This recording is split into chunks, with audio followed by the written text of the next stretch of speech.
슐라요 마오는 22살 때인 1799년 종결론을 출간했는데 이 작품은 그의 대표적인 작품으로 평가를 받고 있습니다.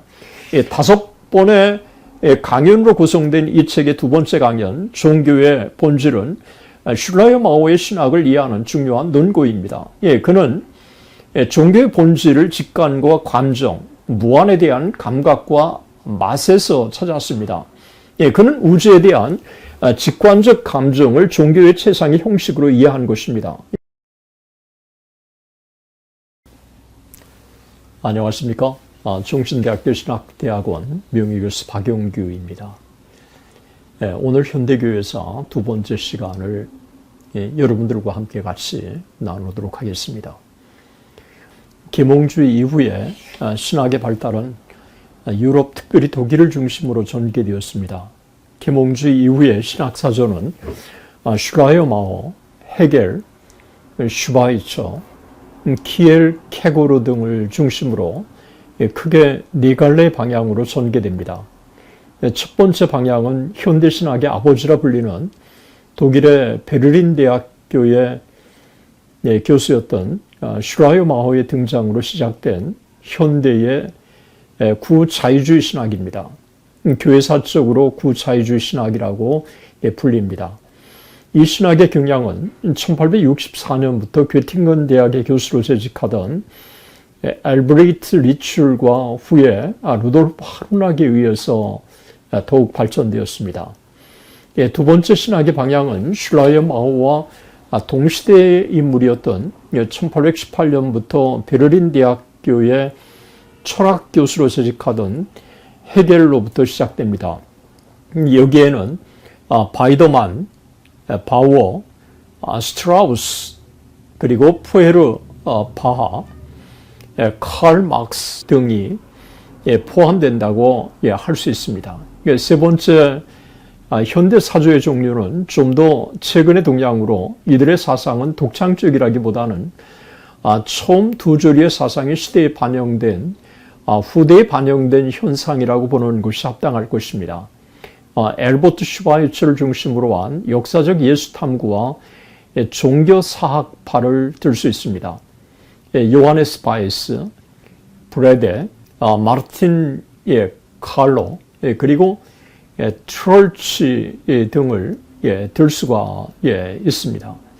네 번째 주류는 키엘케고르와 그의 영향을 받은 실존주의 신학자들과 철학자들을 꼽을 수가 있습니다. 먼저 우리가 슐라요 마오와 그 영향에 대해서 우리가 함께 같이 살펴보기를 원합니다. 프리디 슐라요 마오는 현대신학에 있어서 상당히 중요한 인물이라고 할 수 있습니다. 그러니까 존 칼빈과 칼 발트 사이에 가장 영향력 있는 개신교 신학자로 평가를 받고 있습니다. 슐라요 마오는 칸트가 철학에서 혁명을 이룩한 것처럼 신학에서 코페르니쿠스의 혁명을 일으켰다고 하는 평가를 받고 있습니다. 그는 자유주의 신학의 아버지, 현대신학의 선구자, 절대의존 감정의 철학자로, 신학자로 널리 알려졌습니다. 그의 영향을 받지 않는 현대신학자는 드물다고 할 수 있습니다. 슐라요 마오에 대한 비판적인 칼 바르트조차 슐라요 마오를 친구요 적이라고 표현한 적이 있고 그에 관한 책을 남기기도 했습니다. 개혁교회 목사의 이남 이녀 중 장남으로 태어난 슐라요 마오는 1778년 합리주의에서 모라비안 신앙으로 회심한 부친의 모라비안적 신앙교육을 받으며 성장합니다. 1783년 4월부터 6월까지 그의 전 가족은 모라비안 집회에 참석해서 은혜를 체험하기도 합니다. 하지만 그의 부친 역시 전통적인 기독교 교리를 확신하지 못했습니다. 그러면서 목사로서 설교를 하고 목양하는 책무를 감당한 것입니다. 교리를 확신하지 않으면서 종교적 행위를 수행하는 목회를 하면서 전통적인 교리를 확신하지 못하는 목회자라고 하는 인상을 드러내지 않으려고 하는 이중적인 모습이 그의 부친에게 있었던 것입니다. 그러니까 훗날 부친은 아들에게 진솔하게 자신이 믿지 않으면서 종교적 예식을 수행해 왔다고 고백하기도 했습니다. 모라비안의 경건주의 영향을 받았지만 모라비안의 엄격한 교리에 대한 반동, 실천적인 경건보다 형식적이고 종교적인 관습이 부친에게 있었고 그런 경향은 슐라이오 마오에게 영향을 미쳐서 그런 유형의 신앙이 슐라이오 마오에게도 찾아볼 수 있는 것입니다. 그해 11월 갑작스러운 어머니의 죽음은 그에게 깊은 충격을 가져다 주었습니다. 아버지가 재혼한 후에 아버지와는 서신으로만 연락을 합니다. 1794년 슐라이오 마오는 자신의 자서전에서 여러 해 전부터 예수 그리스도의 대속의 죽음을 비롯한 전통적인 기독교 교리에 대해서 의심을 하기 시작했다고 고백했습니다. 1787년 1월 이미 슐라이오 마오는 그의 부친에게 예수의 신성과 대속적인 희생과 영원한 형벌의 교리를 부정한다고 하는 사실을 밝혔습니다. 그중 아버지는 아들 슐라이오 마오에게 칸트의 순수 이성 비판, 그리고 프레로고메나 그리고 스피노자의 범신론을 읽기를 권합니다. 그러니까 자신은 믿지 않으면서 아들은 전통적인 교리를 받아들이기를 원했지만 아들에게 여전히 기독교적인 울타리 안에 머물도록 안내해 준 것입니다. 슐라이오 마오는 프랑스에서 프랑스 혁명이 일어나던 1789년 그해 5월부터 1790년 가을까지 할레 대학에 머물면서 연구를 계속합니다. 1787년 슐라이오 마오는 할레 대학에 진학합니다. 여기서 그는 칸트의 스피노자를 탐독했고 수년 후에 그는 모라비안 경건주의와는 판연히 다른 새로운 세계의 사상에 눈을 뜨게 되었습니다. 그러나 그의 독창적인 상상력이 유감없이 발휘되기 시작한 것은 1796년 베를린으로 가면서였습니다. 거기서 그는 후에 독일 낭만주의 운동의 지도자들이 된 많은 작가들을 만나게 됩니다. 이들 가운데 대표적인 인물인 슐레겔과 헨리에타 홀츠가 있었습니다. 이 두 사람은 슐라이오 마오의 지적인 탁월함에 감탄해서 문학과 예술을 지도하여 주었습니다. 그 결과 슐라이오 마오는 종교론을 출간을 하게 됩니다. 다음에 그는 자신의 고백록을 또 출간합니다. 이런 일련의 성공에도 불구하고 그의 베를린 생활은 고통스러웠다고 그는 회고하고 있습니다. 그중 그는 정신적인 고통의 기간을 통과해야 했습니다.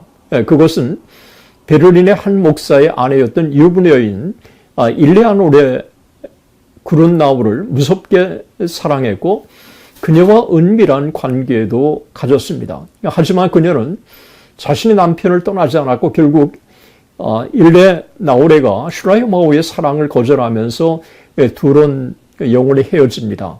이것은 천성적으로 모성애적인 사랑을 그리워했던 슐라이오 마오에게는 극복하기 힘든 쓰라린 젊은 날의 경험이었습니다. 1804년 36살의 슐라이오 마오는 베를린을 떠나서 할레 대학의 교수가 되었습니다. 다음 몇 년 동안 슐라이오 마오는 작품 활동에 전념합니다. 그러다 그는 1809년 베를린 홀리 트리니티의 목사로 부임합니다. 그의 32살의 슐라이오 마오는 2년 전 세상을 떠난 자신의 옛 친구 요한 빌리치의 아내였던 22살의 미망인 헨리에트와 결혼합니다. 헨리에트는 1807년 20살 때 전 남편과 사별하고 2년 후 슐라이오 마오와 재혼한 것입니다. 결혼하고 2년 후 1811년에 슐라이오 마오는 베를린 대학의 신학과장에 제외를 받아들입니다. 이것이 그의 생애의 새로운 전환점이 되었습니다. 그의 신학자로서의 창조적이고 조직적인 능력이 유감없이 발휘되기 시작한 것이 바로 이때였습니다. 이 시기에 그는 기독교 신앙 크리스천 페이스를 1821년 그리고 1822년에 출간합니다. 슐라이오 마오는 22살 때인 1799년 종교론을 출간했는데 이 작품은 그의 대표적인 작품으로 평가를 받고 있습니다. 5번의 강연으로 구성된 이 책의 두 번째 강연 종교의 본질은 슐라이오 마오의 신학을 이해하는 중요한 논거입니다. 그는 종교의 본질을 직관과 감정, 무한에 대한 감각과 맛에서 찾았습니다. 그는 우주에 대한 직관적 감정을 종교의 최상의 형식으로 이해한 것입니다. 이것은 그가 제도적인 종교 지도자들의 필요성을 부정한다고 하는 것을 의미하는 것입니다. 그는 기독교의 절대신앙, 절대결의, 교포와 선교 자체를 부정합니다. 성경의 권위를 인정하지 않는 그에게 계시와 영감은 아무런 권위도 의미도 없었습니다. 심지어 기독교에서 생명처럼 여기는 영원 불멸에 대해서도 슐라이마오는 비종교적이고 종교 정신에 반하는 것이라고 그렇게 주장을 합니다. 이와 같은 슐라이마오의 종교 본질에 대한 이해는 현대신학자들에게 지대한 영향을 미칩니다. 종교에 대한 그의 영향력은 방대했고 심지어 오늘날에도 그 영향력은 쉽게 찾아볼 수 있습니다. 비록 그는 전통적인 정통교리와 냉소적인 합리주의 사이에 중도적인 입장을 추구하였지만 칸트처럼 이성적이며 철학적인 신인식을 거부했습니다. 그에게 형이상학이나 윤리학은 종교의 고향도 종교의 본질에 대한 이해의 열쇠도 아니었습니다. 종교란 알미나 행함이 아니라 더 원초적인 종교 양태여야 한다고 그는 이해한 것입니다. 슐라이마오는 감정, 의식, 직접적인 자각이야말로 깊은 곳에서 일어나며 쉼쉬는 진정한 종교적인 충동이라고 이해했습니다. 때문에 슐라이마오에게 모든 교회적 모임의 근거를 이루는 경건은 본질상 삶이나 행함이 아니라 감정 혹은 직접적 자의식의 변형이었습니다.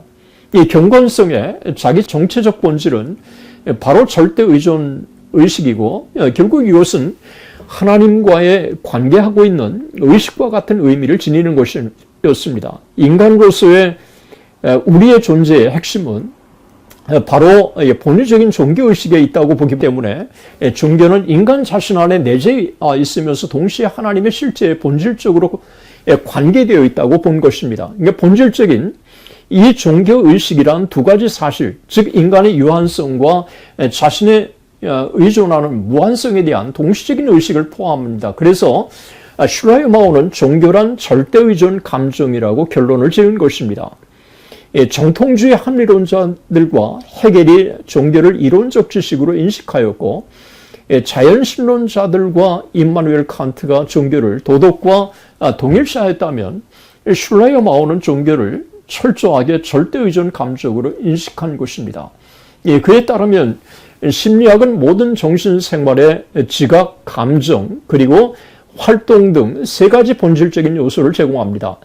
지각은 지식과 활동은 도덕적 생활과 그리고 감정은 종교적 생활과 관계가 있습니다. 따라서 슐라이마오에 따르면 감정은 종교 생활의 독특한 요소이고 종교는 본질적으로 감정이라고 이해했습니다. 그가 말하는 감정이란 무엇보다도 직접적인 자의식이고 이 직접적인 자의식의 감정 혹은 직관이 곧 그가 말하는 종교적 감정을 의미하는 것입니다. 슐라이마오가 말하는 감정이란 직접적인 자아의식을 가리킵니다. 이것은 실존의식이라고 하는 말을 사용하는 것이 타당할 것입니다. 객관적인 권위나 괴시를 종교의 출발점으로 삼기보다는 이런 자신의 의식을 종교의 출발점으로 삼으려고 하는 슐라이마오의 동기는 그의 성장 배경 속에서 어느 정도 이해될 수가 있습니다. 그는 일찍부터 경건주의 가정과 학교에서 교육을 받았기 때문에 자연히 경건주의의 영향을 받으면서 자랐습니다. 그러나 학교의 엄격한 교리적 원칙의 실증을 느낀 그는 종교적 교리와 종교적 의식 사이의 괴리 현상에 대해서 항상 고민하기 시작합니다. 뿐만 아니라 그는 정적이고 외부지향적이고 형식적인 것보다는 생기 넘치고 내부지향적이고 자발적인 것을 선호하는 사람이었던 것입니다. 이처럼 슐라이마오는 감정이 중시하는, 그래서 기독교는 감정의 종교라고 하는 개념을 갖고 있었고 이것이 그의 신앙의 핵심이라고 할 수 있습니다. 이런 현상은 비록 정확하게 일치할 수는 없겠지만 내재된 그리스도, 자신의 궁극적인 자의식 속에서 실존화된 그리스도라고 하는 인식을 중시하는 사람들 속에 우리는 유사성을 찾을 수 있습니다.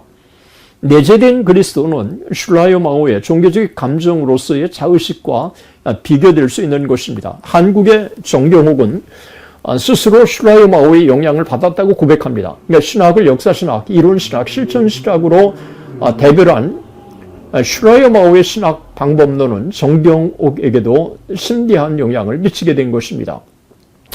슐라요 마오에게 교회신학은 어떤 한 시기에 한 기독교 공동체 내에서 주류를 이루는 교리를 체계화하는 학문이지 그저 다시 서술하는 생명 없는 교과서는 아니었습니다. 때문에 교회신학은 역사의 진전, 참된 발전과 진보를 포함한다고 본 것입니다. 교회학자는 과거에 관심을 가져야 한다고 하는 것입니다. 기독교에 대한 다음과 같은 그의 정의에서 이것은 더욱 분명하게 표현되었습니다. 기독교는 목적론적인 종교 유형의 유일신 신앙이며 기독교 안에 있는 모든 것이 나사렛 예수에 의해서 성취된 구속과 관련되어 있다고 하는 사실에 의해서 다른 신앙인들과 본질적으로 구별되어진다. 그는 정통 루터주의자들과 달리 자신의 교리를 계시에서 출발하지 않았습니다. 그는 종교의식의 주관적인 측면의 중요성을 강조해서 그 신의식이 지적으로 형식화되어진 것들보다는 더 깊은 곳에 있으면서도 단순한 감정의 차원으로 축소될 수는 없다고 하는 사실을 지적합니다. 그는 예수가 지닌 영속적인 주요성을 독창적이면서도 현대적인 방식으로 이해한 것입니다. 그는 화속화되어버린 교리의 부가물로서의 망각되어버릴 위험에 처해 있던 온갖 것들에 생생한 인격적 의미를 부여하고자 한 것입니다. 그렇다고 해서 그가 말하는 인격적인 의미가 기독교에서 증거하는 역사적인 예수 그리스도의 인격을 의미하는 것은 아니었습니다. 슐라요 마오가 구자유주의를 대변하는 선구자로 평가를 받는 것은 그가 종교라고 하는 이름으로 전통적인 교리를 거부하고 기독교를 철저하게 비교리화, 비기독교화 시켰다고 하는 사실이 있습니다.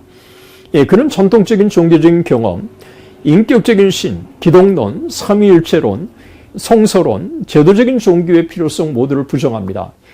전통적인 교리를 받아들이고 해석하고 그것을 중시하는 것이 아니라 그에게 종교는 우주에 대한 직관으로 어떤 특정 종교에 대한 신앙이 아니라 삶 자체, 나아가서 자유로운 삶을 의미합니다. 기독교 용어를 차용하고 있지만 전통적인 의미와는 본질적으로 다른 것입니다. 그에게 종교는 기독교를 의미하는 것이 아니라 보편적인 종교를 의미합니다. 그는 신의식과 직접적인 자아의식을 구분하지 않으므로 말미암아 종교의 본질을 모호하게 만들었다고 하는 비판을 받았습니다.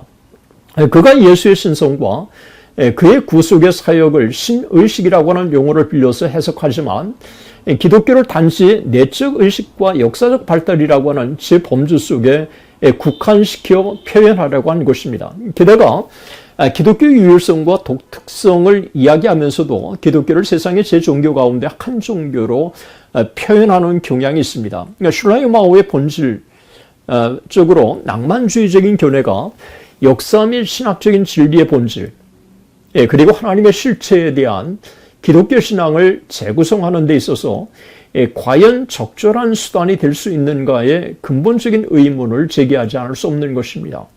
슐라요 마오는 그가 말하는 직관과 감정이 이성을 배제한 것이 아니라고 말하지만 그는 당대의 이성적인 기독교를 감정적인 기독교로 바꾼 것이 사실입니다.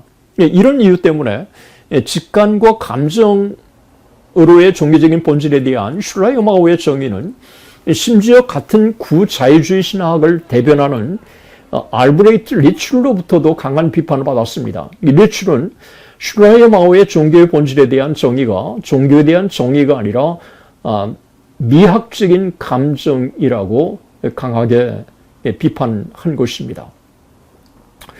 슐라요 마오를 우리가 한마디로 정리한다면 그는 종교란 뭐냐? 종교란 절대의존 감정이라고 이해한 것입니다. 끝까지 시청해 주셔서 대단히 감사합니다. 하나님의 은혜가 여러분들과 함께 하시기를 주님의 이름으로 축원합니다. 대단히 감사합니다.